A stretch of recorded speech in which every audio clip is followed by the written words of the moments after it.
Hello বন্ধুরা, আজকে আমি তোমাদের সাথে আরেকটা গুরুত্বপূর্ণ ভিডিও শেয়ার করব। ভালো লাগলে আপনারা টাইমলাইনে শেয়ার করে রেখে দিতে পারেন। আমরা শহরে বা গ্রামের অনেক মানুষই দেখবেন জানি না যে আমাদের কোন ধরনের সমস্যা হলে আমরা কোন ডক্টরের কাছে যাব। যেরকম ধরেন হাতে সমস্যা হলে বা হাতের স্কিনের সমস্যা হলে, চোখের সমস্যা হলে, যকৃতের সমস্যা হলে বা হার্টের সমস্যা হলে আমরা কোন বিশেষজ্ঞ ডক্টরের কাছে যাব। তো আজকে আমি সহজভাবে বুঝিয়ে দেবো যে আমাদের কোন ধরনের সমস্যা হলে আমরা কোন ডক্টরের কাছে যাব।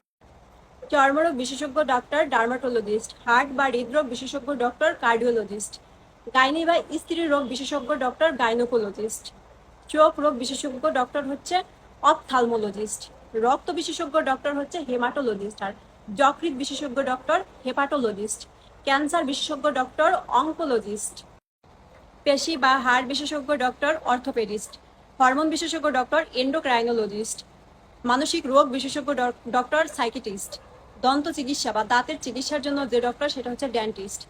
Thank you watching my video.